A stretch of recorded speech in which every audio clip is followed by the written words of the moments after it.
A supercomputer over in Germany just fully simulated a 50-qubit quantum computer for the very first time. And look, if you don't instantly know why that matters, stick with me here, because it just quietly moved a timeline that affects literally every single password you have ever typed.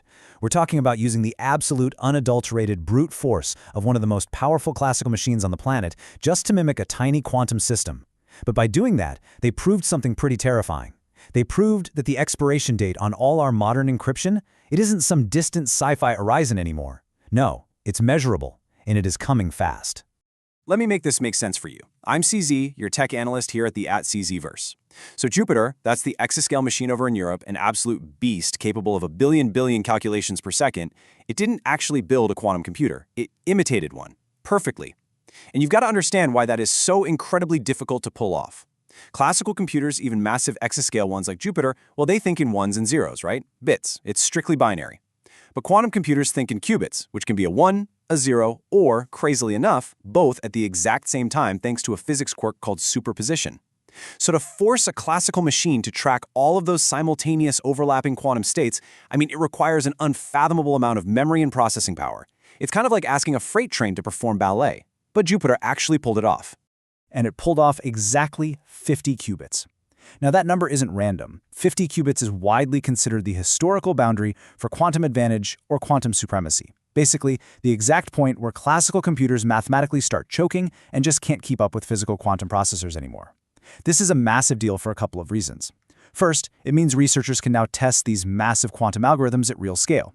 Normally, you'd need physical quantum hardware for that. And physical quantum hardware, it's a total nightmare. It's incredibly fragile, requires billion-dollar custom rigs, and you have to cool the processors down to absolute zero just to keep the qubits stable so they don't randomly lose their state. A brutal problem known as decoherence. So simulating 50 qubits perfectly means we get to bypass that whole physical freezing nightmare and just run the complex math right now. But that actually brings us to the second reason, and this is the uncomfortable one. We're closer than the polite estimates told you. Every single time we get better at simulating these systems, we get better at understanding exactly how close the real, physical, world-eating quantum machines actually are. For years, the polite estimates told you, hey, don't worry about it. They said functional quantum computers were 15, maybe 30 years away. Just a distant problem for some future generation. But this simulation software, it acts as a scouting party. It lets us map out the territory before the physical hardware fully arrives. And the reports coming back from that scouting party are crystal clear. The real answer is much closer than those polite estimates let on. The roadmap has been aggressively compressed. Just look at the exact same week the simulation dropped. It was an absolute bloodbath of breakthroughs. Rigetti officially put a 108-qubit physical system online, and they secured $100 million in UK money to go chase a 1,000-plus qubit machine. Meanwhile, Harvard published work on fault tolerance that is reportedly pulling industry timelines forward by 5 to 10 years. See, in quantum mechanics, qubits are notoriously error-prone, so fixing that error rate is the holy grail. And Harvard is actually doing it. And then, well, there's IBM.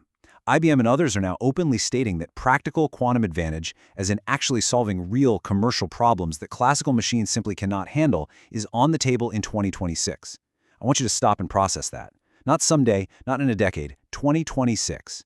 And here is exactly why I keep saying your encryption has an expiration date and why this whole timeline acceleration should make you sit right up. Almost everything keeping your life private today, your bank records, your encrypted messages, that little secure padlock icon in your browser, it all leans on a very specific type of math. Typically, it's RSA encryption, which relies on multiplying two massive prime numbers together. For a normal classical computer to reverse engineer that and find the original primes, it would take literally millions of years of brute forcing. But a sufficiently large quantum computer doesn't brute force. No, it uses a mathematical shortcut called Shor's algorithm. And Shor's algorithm doesn't just slowly weaken your encryption. It completely bypasses those millions of years of work and trivially solves the equation almost instantly. The day a fault-tolerant machine of sufficient size boots up, a whole category of what we currently call secure instantly becomes readable. It effectively deletes modern encryption. But the scariest version of this story isn't even playing out in the future. It's happening right now.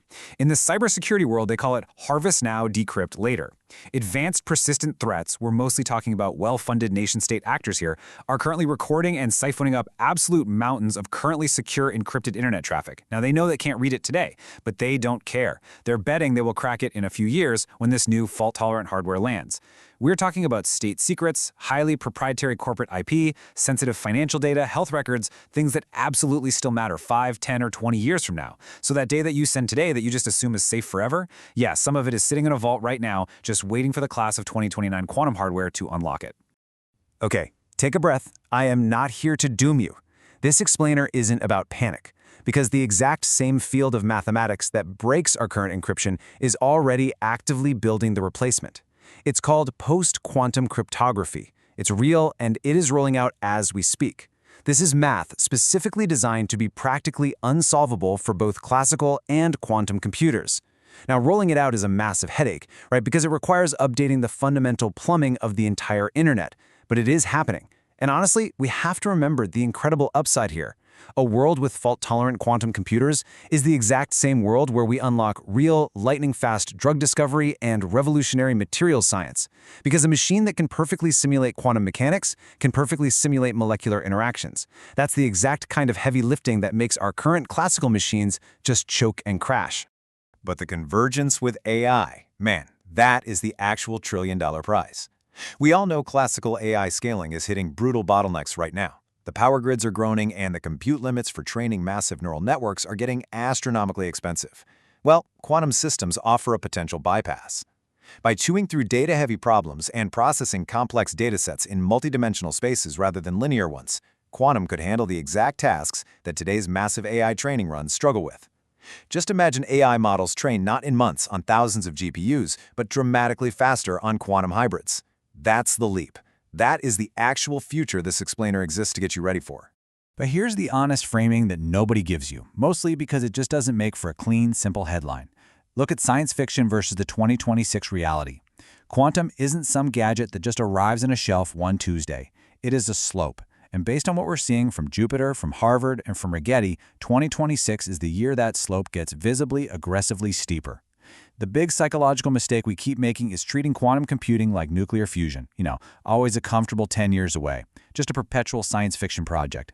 But the language coming out of places like IBM right now signifies a total break from that pattern. We have transitioned out of theoretical physics and moved firmly into brute force engineering. The builders have stopped talking like it's science fiction. And honestly, you should too. So, to recap, we've gone from perfectly simulating 50 qubits on exascale classical machines to locking in timelines for 1,000-qubit physical systems.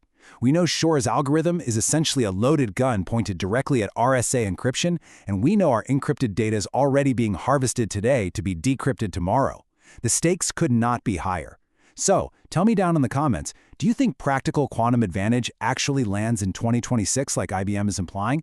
Or do you think, despite all these milestones, this is just another fusion-style always 10 years away mirage?